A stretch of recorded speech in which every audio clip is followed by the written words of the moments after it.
Hello students, BSc first year का inorganic paper मतलब paper first unit second का दूसरा लेक्चर है। पिछले लेक्चर में एस ब्लॉक का इंट्रोडक्शन हमने पढ़ा था और उसमें कुछ कंपैरेटिव स्टडी हमने की थी, जैसे इलेक्ट्रॉनिक कॉन्फ़िगरेशन उनका क्या होता है, जनरल इलेक्ट्रॉनिक कॉन्फ़िगरेशन, और एटॉमिक साइज किस तरह से वो चेंज होती है ग्रुप के अंदर। उसी के कंटिन्यू में कल अपन ने यहाँ कुछ टॉपिक्स लिखे थे कि जिनको अपन जनरल डिस्कस करेंगे कि कौन कौन से कंपैरेटिव स्टडी हम इसमें पढ़ते हैं।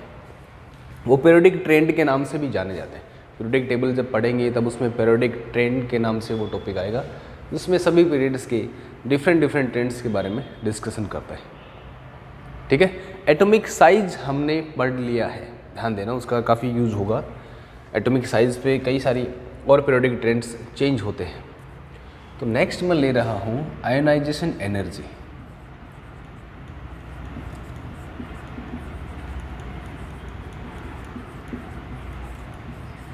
आयोनाइजेशन एनर्जी या इसे आयोनाइजेशन पोटेंशियल भी कहते हैं। ठीक है, आयनन विभव।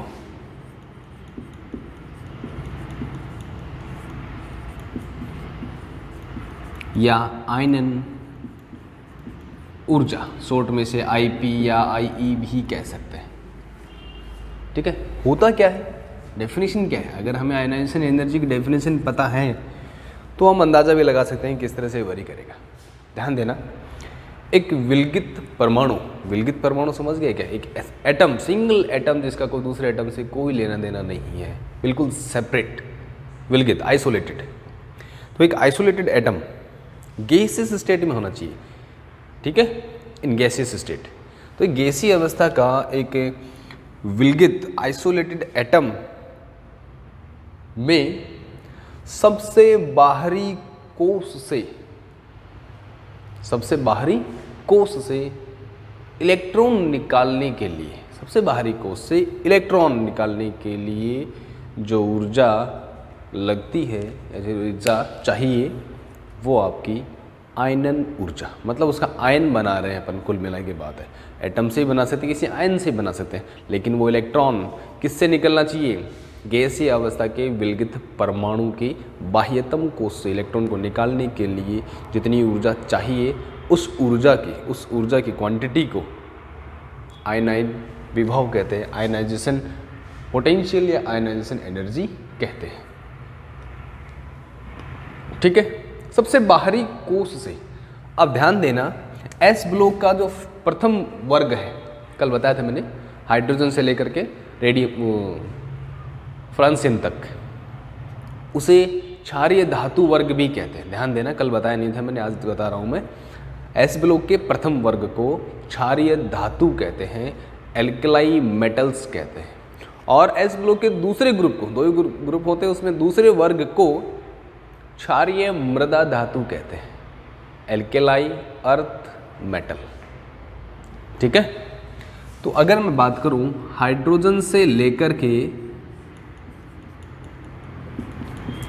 फ्रांसियन तक अगर हम देखें,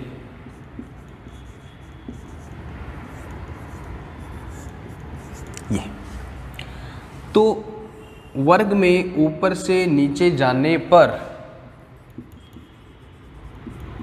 एटॉमिक साइज क्या होती है?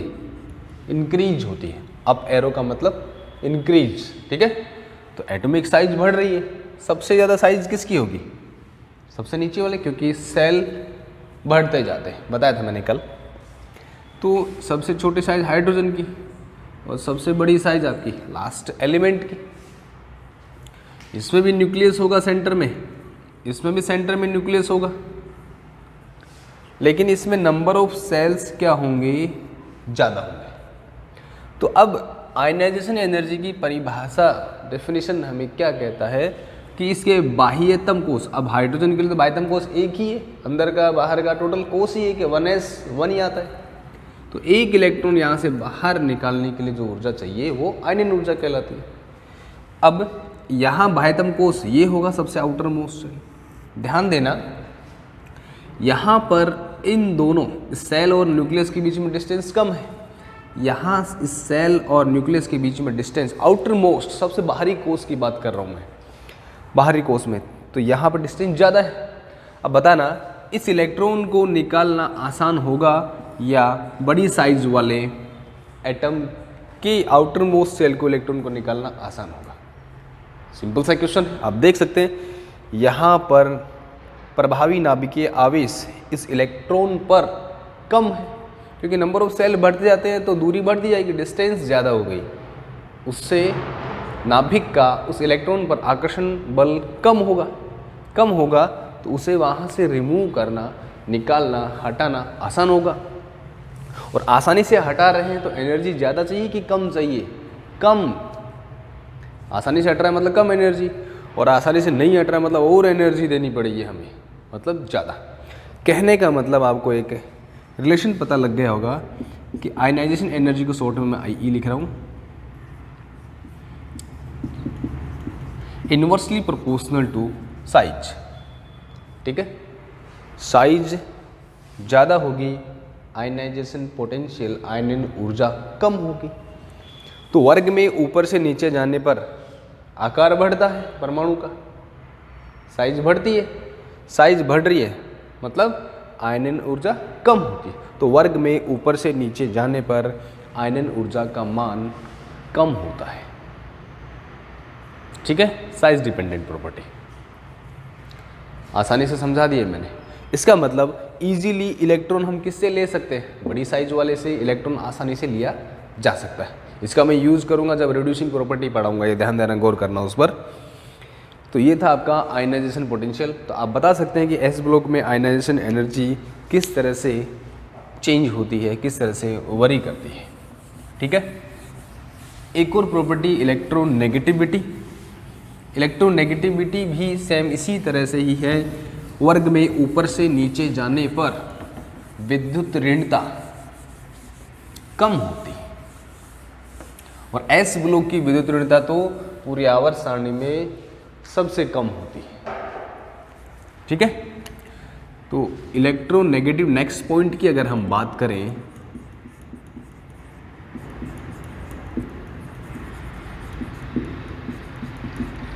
इलेक्ट्रोनेगेटिविटी, ठीक है, शॉर्ट में से EN कहते हैं। विद्युत ऋणता किसे कहते हैं? विद्युत ऋणता, मान लेते हैं कि कोई दो एटम आपस में जुड़े हुए हैं, दोनों एटम अगर सेम हैं तो उस बनने वाले बॉन्ड के इलेक्ट्रॉन पर दोनों का हक बराबर होगा। ठीक है, अगर दोनों एटम सेम नहीं है, अलग अलग एटम है, अलग अलग प्रवृत्ति के एटम हैं, जैसे हाइड्रोजन और क्लोरीन, तो इनके बीच में जो साझा संयोग बंध बना इलेक्ट्रॉन के साझा से, उस पर बराबर बराबर हक नहीं होगा। इन दोनों एटम में से उस बॉन्ड के इलेक्ट्रॉन को अपनी तरफ खींचने की टेंडेंसी को विद्युत ऋणता कहते हैं। जिसकी विद्युत ऋणता ज़्यादा, वो परमाणु, वो एलिमेंट बॉन्ड के इलेक्ट्रॉन को उतना ज़्यादा अपनी तरफ खींचता है। तो बॉन्ड के इलेक्ट्रॉन को खींचने की जो पावर है उसे विद्युत ऋणता कहते हैं। पूरी आवर्त सारणी में, पूरे पीरियोडिक टेबल के अंदर फ्लोरीन F 9 नंबर पे आता है, एटॉमिक नंबर 9 होता है, हाईएस्ट इलेक्ट्रोनेगेटिविटी होती है। और पूरी पीरियोडिक टेबल में सबसे लोवेस्ट अगर हम देखें तो एस ब्लॉक में सबसे लोअर वाला एलिमेंट जो आएगा फ्रोंशियम, रेडियो एक्टिव होता है तो अपन इसको जनरली कंसिडर नहीं करते, सीजियम तक आता है। तो सीजियम सबसे हाईएस्ट, सबसे लोवेस्ट इलेक्ट्रोनेगेटिविटी वाला, सबसे हाईएस्ट फ्लोरीन पी ब्लॉक में आता है, सबसे लोवेस्ट सीजियम। ठीक है, रेडियो एक्टिव एलिमेंट को छोड़ दे तो क्योंकि इसके आकार बड़ा होता है, साइज बड़ी होती है, और वर्ग में ऊपर से नीचे जाने पर विद्युत ऋणता कम होती है, तो सबसे कम लोअर वाले एस ब्लॉक एलिमेंट्स का होता है। ठीक है, तो ये इलेक्ट्रोनेगेटिविटी का कंसेप्ट है। तो आयनाइजेशन एनर्जी और इलेक्ट्रोनेगेटिविटी सेम तरह से चेंज होते हैं, वर्ग में ऊपर से नीचे जाने पर घटते हैं। क्लियर? क्योंकि साइज भी बढ़ती जाती है, उसका भी एक फैक्टर काम करता है, साइज का भी। अब नेक्स्ट लेते हैं ऑक्सीडेशन स्टेट। थर्ड पॉइंट अपन ले लेते हैं इससे पहले अपन ने जो पॉइंट्स पढ़े हैं इलेक्ट्रॉनिक कॉन्फ़िगरेशन पढ़ा था, उसका अपन यहाँ यूज़ करेंगे। तो ऑक्सीडेशन स्टेट क्या होता है? ऑक्सीकरण अवस्था।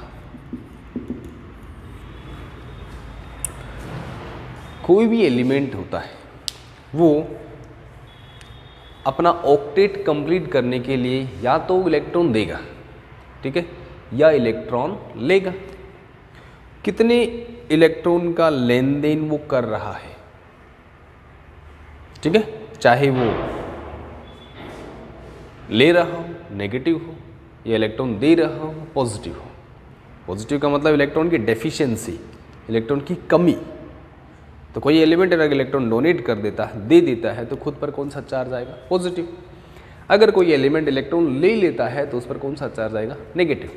ऑक्सीकरण अवस्था प्लस और माइनस में हो सकती है। एस ब्लॉक के प्रथम ग्रुप की बात करें तो उसका इलेक्ट्रॉनिक कॉन्फ़िगरेशन, अगर हाइड्रोजन का कंसेप्ट लगाएं तो 1s1, दूसरा होगा तो 2s1 आ जाएगा। तो इसका जनरल कॉन्फ़िगरेशन ns1 होता है, सेकंड वाले ग्रुप का ns2 होता है। s के इलेक्ट्रॉन ये डोनेट कर देते हैं। तो प्रथम वर्ग है उसकी ऑक्सीकरण अवस्था +1 आएगी। प्लस में क्यों आएगी? क्योंकि इलेक्ट्रॉन दे रहा है। और दूसरे वर्ग की calcium, magnesium, beryllium, strontium, barium, इन सब की ऑक्सीकरण अवस्था क्या आएगी? +2, धनात्मक होती है, ठीक है। 1 हो गई, इसकी ऑक्सीकरण अवस्था 2 हो गई। ध्यान देना, धातुएं जो होती हैं, मेटल्स जो होती हैं, उनकी नेचर इलेक्ट्रॉन डोनेट करने की होती है। उनकी नेचर इलेक्ट्रॉन डोनेट करने की होती है। तो सभी मेटल्स पर ऑक्सीडेशन स्टेट प्लस में ही आती है। सोडियम पे कभी माइनस नहीं देखा होगा, मैग्नीशियम पर आपने कभी माइनस नहीं देखा होगा। इनकी नेचर हमेशा इलेक्ट्रॉन डोनेट करने की ही होती है। क्लियर? तो ये था इनके ऑक्सीडेशन, जनरल ऑक्सीडेशन स्टेट। आपसे पूछ लें कि एस ब्लॉक एलिमेंट्स, ओवरऑल अगर पूछे एस ब्लॉक एलिमेंट्स की सामान्य ऑक्सीकरण अवस्था, जनरल ऑक्सीडेशन स्टेट क्या होगी, तो आप कह सकते हैं +1 और +2। प्रथम वर्ग की पूछे तो +1 और द्वितीय वर्ग की पूछे +2 होगी, ठीक है। तो ये ऑक्सीकरण अवस्था। कल जो कुछ टॉपिक लिखे थे उसमें मैंने कुछ टॉपिक्स पे स्टार भी लगाया था। स्टार एक तो लगाया था मैंने रिड्यूसिंग पावर पर, दूसरा complex formation tendency, last lecture को दिमाग में रखना। और एक सबसे इम्पोर्टेंट जो मैंने बताया था डायगोनल रिलेशनशिप। और एक टॉपिक लिखा था उस पर स्टार नहीं लगा, सॉल्वेशन, विलायकन और कॉम्प्लेक्स फॉर्मेशन टेंडेंसी। तो कॉम्प्लेक्स फॉर्मेशन टेंडेंसी जो होती है एस ब्लॉक एलिमेंट्स की कम होती है, बस आप याद रखना। एटॉमिक साइज जितनी ज़्यादा बड़ी होती है, किसी मेटल की साइज जितनी ज़्यादा बड़ी होती है, कॉम्प्लेक्स टेंडेंसी उसकी वजह से कम होती जाती है। जनरल कंसेप्ट है। तो रिड्यूसिंग प्रॉपर्टी की बात करते हैं, इंपॉर्टेंट पॉइंट है, ध्यान देना। इससे भी ज़्यादा इंपॉर्टेंट आएगा डायगोनल रिलेशनशिप, विकर्ण संबंध। एक वर्ग के सभी एलिमेंट्स लगभग सेम प्रॉपर्टी शो करते हैं, लेकिन एक वर्ग का एलिमेंट दूसरे वर्ग के एलिमेंट से, विकर्ण एलिमेंट से समानता दर्शाता है, उस विकर्ण संबंध कहते हैं, डिस्कस करेंगे अपन। तो यहाँ हम रिड्यूसिंग पावर या रिड्यूसिंग प्रॉपर्टीज़ की बात करते हैं एस ब्लॉक एलिमेंट्स में, ठीक है। जनरल कंसेप्ट ले लेते हैं, हम डिस्कस भी कर चुके हैं लेकिन दूसरे तरीके से। मैं लिथियम से स्टार्ट कर रहा हूँ, हाइड्रोजन को छोड़ के।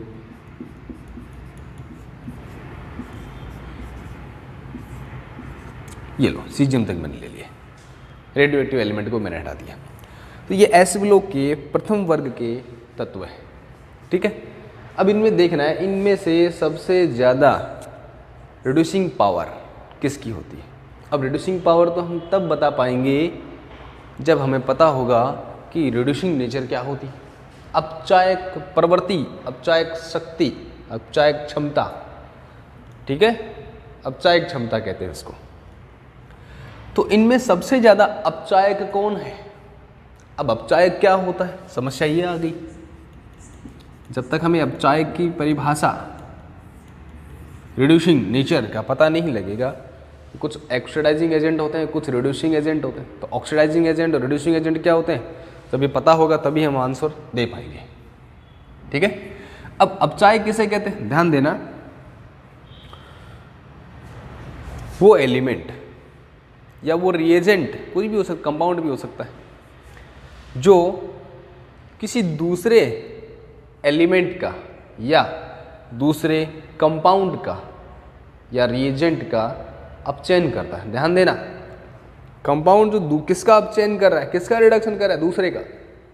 जो दूसरे का रिडक्शन करता है खुद ऑक्सीडाइज होता है, अपचायक कहलाता है।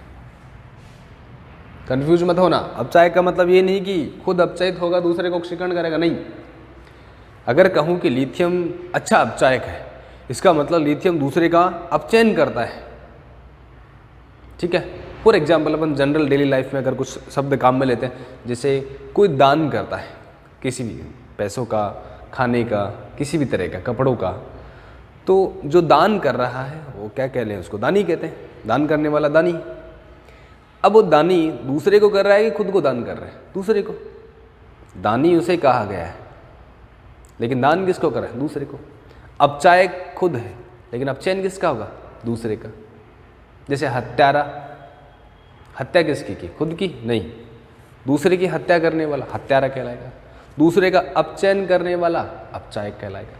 दूसरे का ऑक्सीकरण करने वाला ऑक्सीकारक कहलाएगा। ठीक है, तो दूसरे का अपचयन जो करेगा खुद क्या होगा, ऑक्सीकृत। ध्यान देना, इलेक्ट्रॉन देना, वो इलेक्ट्रॉन त्याग दिए, इलेक्ट्रॉन त्यागना, ठीक है, रिमूवल ऑफ इलेक्ट्रॉन ऑक्सीडेशन कहलाता है।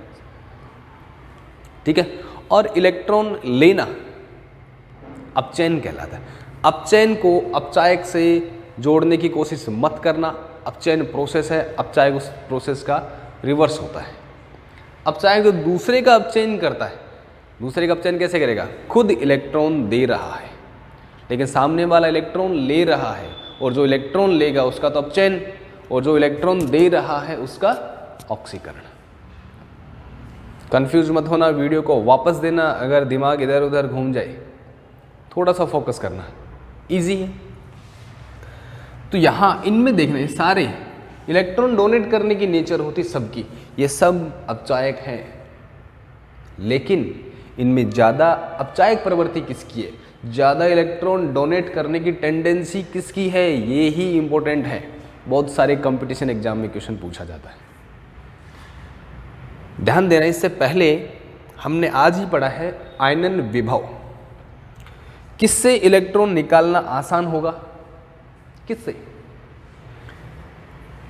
लिथियम इलेक्ट्रॉन इजीली रिलीज करेगा या सीजियम इलेक्ट्रॉन इजीली रिलीज करेगा। साइज कम है, आयनन विभव ज़्यादा, इलेक्ट्रॉन निकालने के लिए ज़्यादा एनर्जी चाहिए, आसानी से इलेक्ट्रॉन रिलीज नहीं करेगा। साइज ज़्यादा है, आउटर मोस्ट सेल, बाह्यतम कोश के इलेक्ट्रॉन को निकालना आसान है, इजीली इलेक्ट्रॉन किससे निकाल सकते हैं, सीजियम से। तो इस हिसाब से सबसे ज़्यादा अपचायक प्रवृत्ति इलेक्ट्रॉन देने, सामने वाले को इलेक्ट्रॉन दे रहा है, अपचायक प्रवृत्ति किसकी होनी चाहिए, सीजियम की। ठीक है, जबकि लिथियम की सबसे ज़्यादा अपचायक प्रवृत्ति होती है, ऐसा क्यों। अब ध्यान देना, दो चीज़ें, अगर आपसे पूछे गैसीय अवस्था में, ध्यान देना, गैसीय अवस्था में अपचायक क्षमता पूछे, अपचायक प्रवृत्ति रिड्यूसिंग पावर पूछे, तो सबसे ज़्यादा रिड्यूसिंग पावर गैसियस स्टेट में सीजियम की होगी।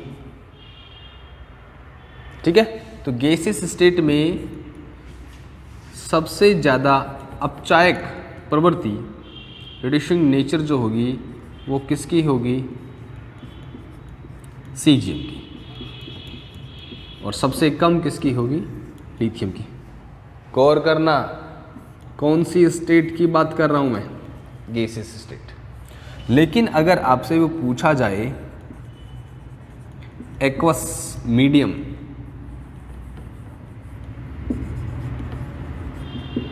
जलीय अवस्था है, जलीय माध्यम में, तो जलीय माध्यम में ये पूरा रिवर्स हो जाता है totally.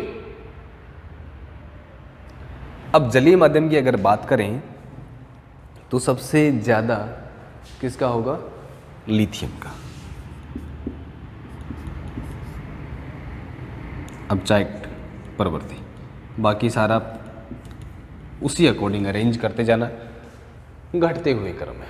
Lithium, sodium, potassium, rubidium, इस तरह से आप बढ़ते जाना। तो लिथियम और सबसे लास्ट आ जाएगा सीजियम। यही इंपॉर्टेंट है इसमें कि एक्वस मीडियम में उल्टा कैसे हो जाता है, ये तो समझ में आ रहा है। सीजियम का अपचायक प्रवृत्ति ज़्यादा क्यों है? क्योंकि इसके बाह्यतम कोश को इलेक्ट्रॉन निकालना आसान होता है, और जो इलीजिली इलेक्ट्रॉन दे रहा है अपचायक प्रवृत्ति अच्छी होगी। लेकिन यह लिथियम का आयनन विभव ज़्यादा है, आसानी से इलेक्ट्रॉन नहीं निकाल सकते। फिर भी अपचायक प्रवृत्ति ज़्यादा क्यों है? इम्पोर्टेंट ये है, इम्पोर्टेंट गैसीय अवस्था वाला नहीं है। पूरा टॉपिक इम्पोर्टेंट है, लेकिन उसमें भी ये इम्पोर्टेंट क्यों हुआ? गैसियस एक्वस मीडियम, जलीय माध्यम की वजह से। जलीय माध्यम में सबसे ज़्यादा अपचायक प्रवृत्ति किसकी होती है? लिथियम। आपको एग्जाम में कुछ नहीं कहे, ध्यान देना, कंपटीशन एग्जाम में वो कुछ नहीं बोलेगा, आपको बोलेगा कि निम्न में से, निम्न तत्वों में से सबसे ज़्यादा अपचायक प्रवृत्ति किसकी है। कोई माध्यम नहीं दे रखा, ध्यान देना, ना गैसियस लिख रखा है ना ही जलीय लिख रखा है। आपको आंसर जलीय माध्यम के अकॉर्डिंग देना है, कुछ नहीं कहे। जनरल पूछे सबसे ज़्यादा अपचायक कौन है, सीधा आंसर आना चाहिए लिथियम, खत्म बात। कंपटीशन एग्जाम में बहुत बार पूछा जाता है, क्यों होता है ऐसा? तो इसके लिए दो एनर्जी का हमें पता होना चाहिए। जलीय माध्यम में ऐसा क्या होता है कि अपचायक प्रवृत्ति लिथियम की सबसे ज़्यादा हो जाती है? तो यहाँ मैं आपको एक ऊर्जा के बारे में बता चुका हूँ, आयनन ऊर्जा। तो जलीय माध्यम में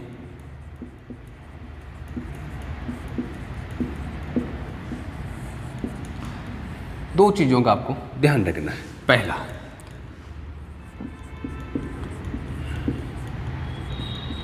आयनन ऊर्जा,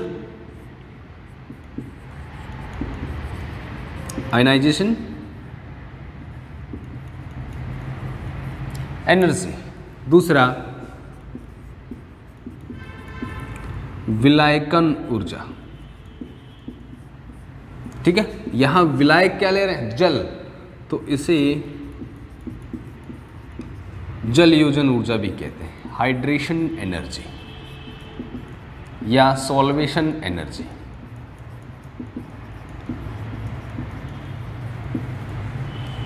इन दोनों को मिलाकर के जो रिजल्टेंट आता है वो लिथियम के फेवर में आता है।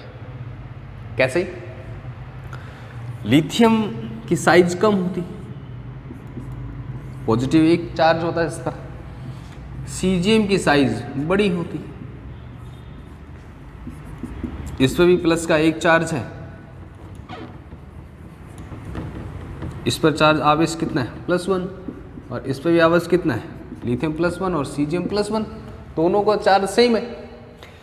छोटे आकार पर प्लस का एक है, बड़े आकार पर प्लस का एक है। अगर मैं कहूँ कि एक छोटे बच्चे के पास एक रोटी है, छोटे बच्चे के पास, और एक बड़ा मोटा हेल्दी सूमो पहलवान, उसके पास एक रोटी। अब दोनों के पास रोटी तो सेम है, लेकिन अगर दोनों की साइज़ देखें तो बड़े वाले की ज़्यादा है। रोटी बराबर है दोनों के पास में, लेकिन अगर मैं पूछूं कि कम किसके पास है तो आप क्या बोलोगे? मोटे वाले के पास। क्यों? क्योंकि उसका सरफेस एरिया ज़्यादा है। तो ज़्यादा डेंसिटी, उस रोटी की मात्रा किस पर ज़्यादा, अगर हम देखें एरिया वाइज देखें तो छोटे वाले के पास ज़्यादा आएगी। तो यहाँ एक छोटे आकार पर प्लस का एक है, बड़े आकार पर भी प्लस का एक है। तो आवेश घनत्व किस पर ज़्यादा होगा? छोटे वाले पर। इसकी चार्ज डेंसिटी ज़्यादा है। जो ही इसे जल में डालेंगे, पानी में, तो जल के अणु क्या करते हैं? उस आयन को चारों तरफ से घेर लेते हैं, किसी आयन को जब विलायक के अणु, विलायक के मॉलिक्यूल उसे चारों तरफ से घेर लेते हैं और घेर करके एक कॉम्प्लेक्स बना लेते हैं, उसे विलायकन कहते हैं, जलयोजन कहते हैं। और इस दौरान एनर्जी रिलीज होती है, जिसका जितना फास्ट, जितना जल्दी विलायकन होता है, जलयोजन होता है, उस पर चार्ज डेंसिटी उतनी ही ज़्यादा होती है।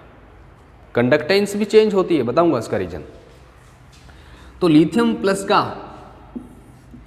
आयनाइजेशन एनर्जी तो ज़्यादा होता है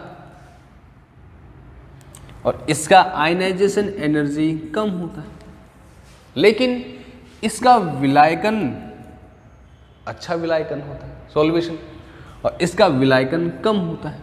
जिसका ज़्यादा विलायकन होता है वो उतना ही जल्दी उसमें चार्ज में कन्वर्ट होने की पॉसिबिलिटी होती है। तो इसका विलायकन अच्छा होता है, मतलब जो ही ये प्लस में कन्वर्ट हुआ तुरंत विलायकन हो जाता है।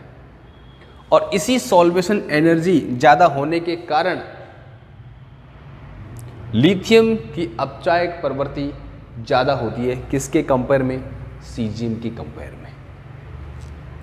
जलीय माध्यम में चालकता पूछे, कंडक्टेंस पूछे तो उल्टा हो जाएगा, छोटे साइज नहीं है। अब इसके तरफ चारों तरफ जल के अणु ज़्यादा हो गए, इसे एक इलेक्ट्रोड से दूसरे इलेक्ट्रोड जाने में टाइम लगेगा, ठीक है, बड़ा मॉलिक्यूल बन जाता है फिर ये, तो वो अलग कंसेप्ट है, ठीक है। तो यहाँ विलायकन ऊर्जा और आयनाइजेशन एनर्जी दोनों को कोरिलेट करके हम यहाँ रिजल्टेंट निकाल रहे हैं कि लिथियम का अपचायक प्रवृत्ति सबसे ज़्यादा होता है। क्लियर? रीजन आप बता सकते हैं, लेकिन जलीय माध्यम में अगर एग्जाम में आपसे क्लियर लिख के दे कि गैसीय प्रावस्था में एस ब्लॉक तत्वों की रिड्यूसिंग पावर को एक्सप्लेन करो, सिंपल है, आयनाइजेशन ऊर्जा के आधार पर एक्सप्लेन कर देना। जिसकी आयनाइजेशन ऊर्जा ज़्यादा होगी उसकी रिड्यूसिंग प्रॉपर्टी कम होगी, और जिसकी आयनाइजेशन एनर्जी कम होगी उसकी रिड्यूसिंग नेचर ज़्यादा होगी गैसीय अवस्था में। जलीय अवस्था में एक और फैक्टर आ जाता है, जल के अणु, विलायक के अणु, विलायकन ऊर्जा या जलयोजन ऊर्जा। गैसीय अवस्था में इस ऊर्जा का कोई कंसेप्ट नहीं लगता, तो हम किसके आधार पर रिड्यूसिंग प्रॉपर्टी निकाल सकते हैं? आयनन ऊर्जा के आधार पर। तो ये था आपका रिड्यूसिंग पावर, ठीक है। सॉल्वेशन बता चुका हूँ मैं, विलायकन ऊर्जा भी मैंने बता दी है। किसी आयन को विलायक के अणु जब चारों तरफ से घेर करके संकुल बना लेते हैं, इसे विलायकन कहते हैं। अगर आपका विलायक जल है तो इसे जलयोजन कहते हैं। एक्स्ट्रा स्टेबिलिटी मिलती है उससे, ठीक है, स्टेबल हो जाता है वो आयन कुछ समय के लिए उस विलायक के अंदर। तो ये था आपका reducing nature. Clear? Oxidation state हो गया, विद्युत ऋणता हो गई, आयनन विभव हो गया, और रिड्यूसिंग पावर, अपचायक प्रवृत्ति हो गई। अब एक छोटा सा टॉपिक और है, धात्विक गुण। ध्यान देना, वर्ग में ऊपर से नीचे जाने पर धात्विक गुण हमेशा बढ़ते हैं। तो अगर आपसे पूछे कि लिथियम और सीजियम में से ज़्यादा धात्विक गुण मेटेलिक करैक्टर, तो मेटेलिक करैक्टर सबसे ज़्यादा किस में होंगे? सीजियम में। वर्ग में ऊपर से नीचे जाने पर मेटेलिक करैक्टर बढ़ते हैं, ठीक है, ये आप याद रखना। तो ये धात्विक गुण वाला कंसेप्ट भी मैंने बता दिया। नेक्स्ट लेक्चर में इम्पोर्टेंट टॉपिक जो तुम्हारे एग्ज़ाम में ज़रूर आएगा, तो आप लोग उसे ढंग से पढ़ना, वो एग्ज़ाम में आ सकता है। विकर्ण संबंध, डायगोनल रिलेशनशिप। तो आज के लिए इतना ही। Thank you.